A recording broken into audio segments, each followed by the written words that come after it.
Madame, Monsieur, bonjour. Vous êtes en direct de Géopolis Télévision. Bienvenue à votre rendez-vous quotidien, le 13h.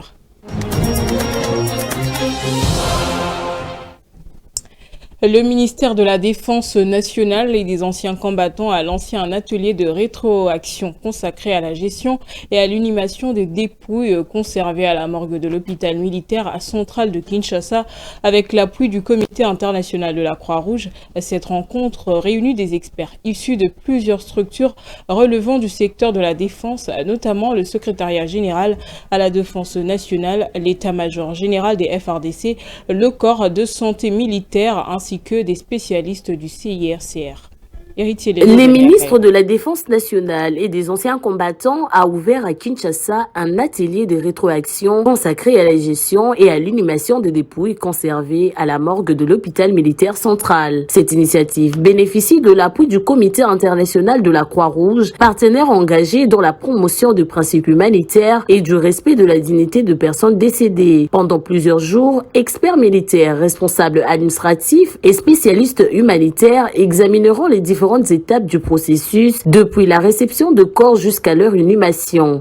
Les échanges portent notamment sur les mécanismes d'identification, les conditions de conservation des dépouilles ainsi que les procédures à suivre pour garantir un traitement conforme aux normes nationales et internationales. À travers cet atelier, les autorités entendent tirer les enseignements des expériences déjà menées sur le terrain, identifier les difficultés rencontrées et renforcer les capacités de services concernés. L'objectif est d'améliorer la prise en charge de personnes décédées, particulièrement dans les zones affectées par les conflits armés ou les crises humanitaires. Cette démarche s'inscrit dans une volonté plus large de professionnaliser la gestion des dépouilles humains et de consolider la coordination entre les différentes structures impliquées. Elle vise également à assurer le respect du droit international humanitaire tout en préservant la dignité de victimes et en apportant des réponses adaptées aux attentes de familles concernées. Par cette initiative, le gouvernement réaffirme son engagement à promouvoir de pratiques respectueuses de la personne humaine, même après le décès, conformément aux standards internationaux et aux valeurs de dignité et de respect des droits fondamentaux.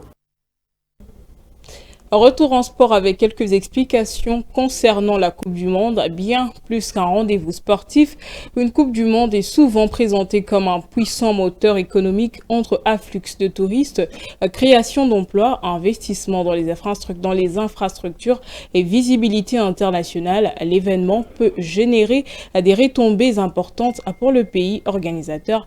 Mais comment cette compétition contribue-t-elle concrètement à l'activité économique? Suivez.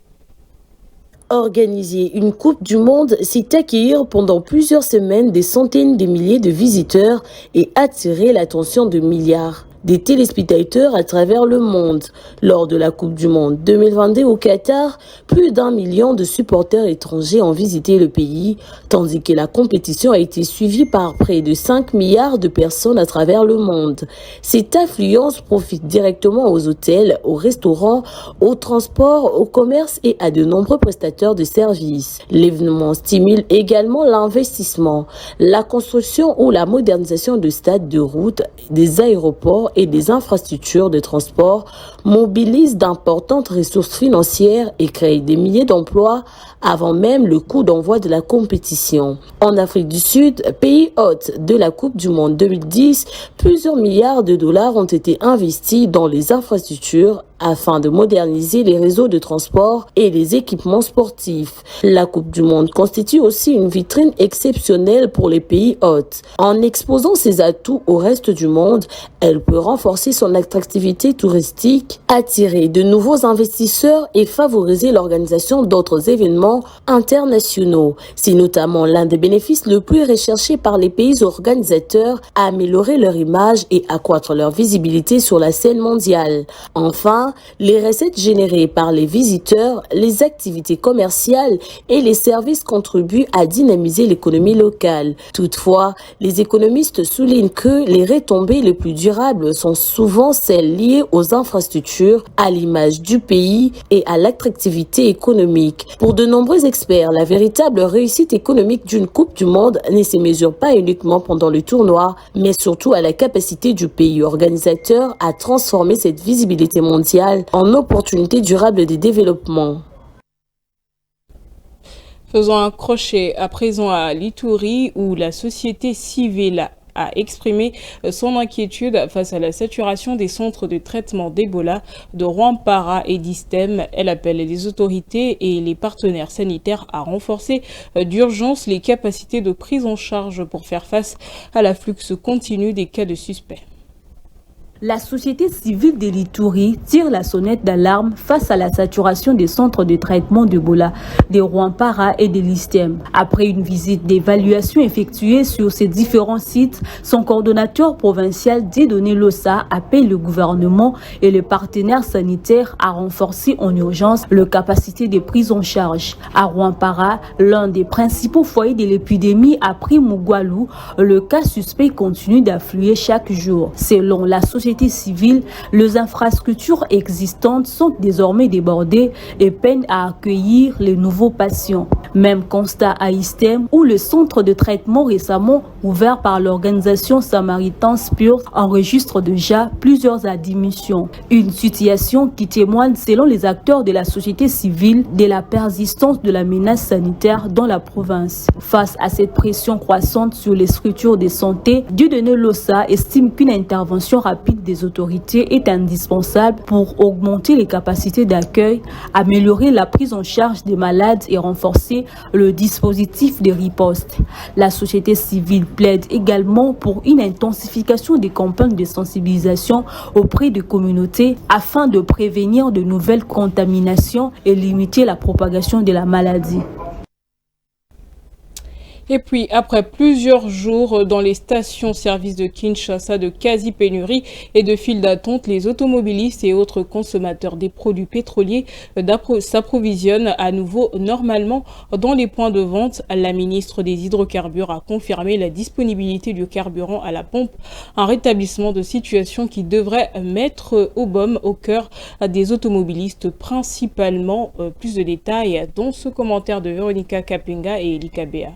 Depuis plusieurs jours, de longues files d'attente étaient observées dans plusieurs stations-service de Kinshasa, suscitant l'inquiétude des automobilistes face aux difficultés d'approvisionnement en carburant. Aujourd'hui, nous assistons à une stabilisation de stock de carburant, apportant un soulagement attendu pour les consommateurs et les professionnels.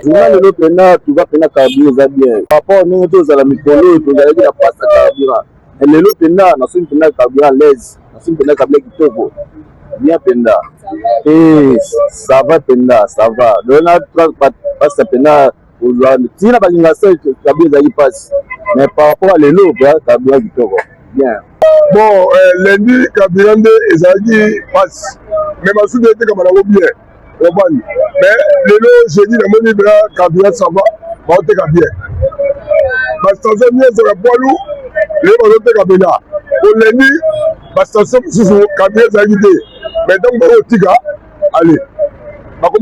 Dans un communiqué publié ce mercredi 17 juin, la ministre des Hydrocarbures, Akassia Bandjouboulambongo, a annoncé le retour progressif à la normale. Elle a assuré que les mesures prises par les gouvernements ont permis de rétablir l'approvisionnement et de stabiliser la distribution de produits pétroliers. Si la situation semble désormais maîtrisée, cet épisode met en évidence la nécessité de renforcer la gestion de stock et la chaîne d'approvisionnement afin d'éviter de nouvelles perturbations à l'avenir.